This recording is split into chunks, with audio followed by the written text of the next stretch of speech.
Welcome to the HR Empowerment Podcast, where we will uncover strategies and new insights from HR professionals who discuss up-to-date regulations, best practices, and the most pressing topics like diversity and equity, leadership, dealing with difficult situations, and much more that affect your bottom line and business. Thanks for joining us.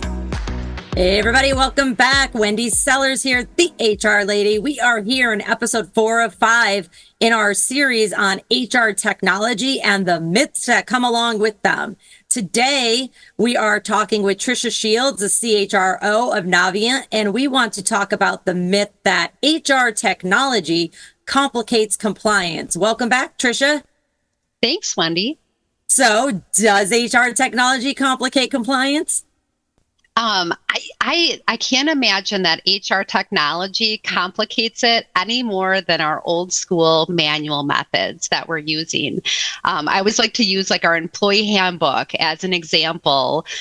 We distribute our employee handbook and really our other compliance documents as well via technology. And we can ensure utilizing that technology that it's been delivered and read by every employee. And when do they read it? And we can store that for every version of our employee handbook. And I cannot imagine our old manual system, us being more compliant than that. Yeah. I agree. Yeah, and the interesting thing is, and I joke, but this is the truth. Nobody's reading your handbook, whether it's on the break room table, whether it's on their actual desk, whether it's in their hand, whether it's on a screen that you're making them sit through a 6-hour meeting, or whether it's in a PDF in an app. Nobody's reading your handbook. Okay, maybe 2% of those super compliant personality styles are going to read your handbook and then tell you also what's wrong with it. But I assure you, the rest of them, including me who writes handbooks, is not reading your handbook.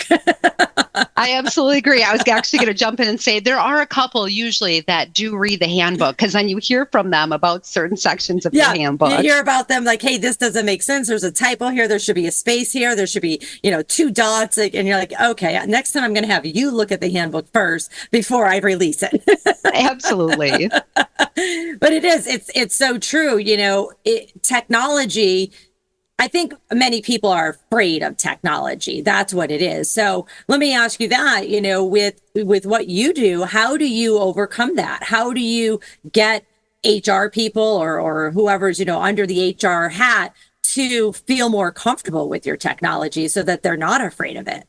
Yeah. And I think compliance is one of the greatest and most, understood ways that we are hesitant about technology. I mean, we have so much confidential data for our employees and our candidates, but we also have a lot of compliance, just depending on the industry that we're in, that we need to, think about compliance as it relates to confidentiality and all those different types of pieces, and just compliance and liability in general. So I understand it, but I always say, as you're looking at technology, especially as it's going to deal with all of those different components, utilize your partners, ensure that you're working. So you never want to buy technology from a vendor that's selling you software. And think about that as you're stepping into that space.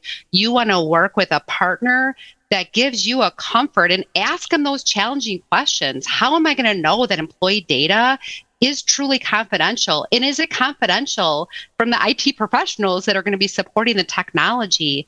And how do I ensure compliance? Things like document retention.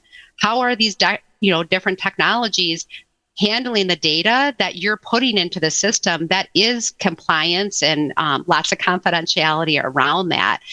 So ask those challenging questions of your partners as you're starting to look at different technology.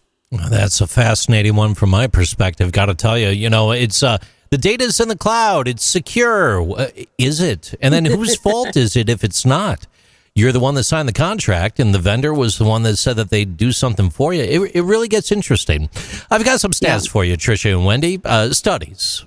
We all know studies, how they demonstrate things. And this one, they demonstrate HR technology can actually pose challenges in compliance management for many organizations. According to a report by Ernst & Young, around 45% of HR professionals consider compliance with regulations and laws as one of the most significant obstacles when implementing HR solutions. And further research from Deloitte indicates 58% of HR leaders struggle with ensuring compliance while leveraging HR technology. Back to you.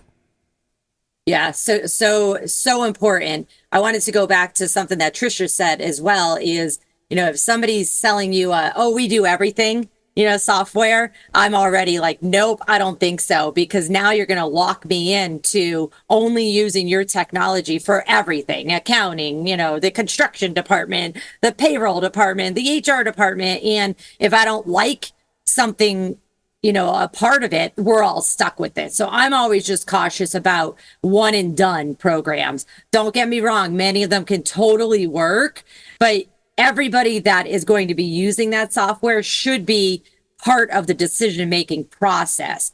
And you can maybe carve out like, hey, we want everything in your software except for the HR piece. We're going to continue using this over here because we like it, we trust it, we love it. We want to make sure now, are they going to work together? I've had that, had to run through that many times as well. And I know, Trisha, you're shaking or nodding your head. So I think you're on the same page with me there. Yeah, absolutely. And I think oftentimes as HR professionals, when we're in those conversations, we're talking to really technical people.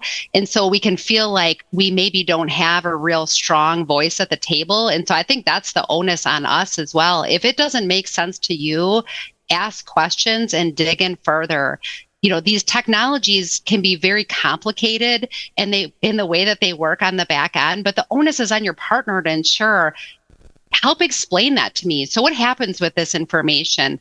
How does access work? How does security work? And in that explanation, if that doesn't make sense, dig in more, ask additional questions. And I love that piece too about the one size fits all for technologies, because I think that's so intriguing. I don't think we've figured that piece out yet.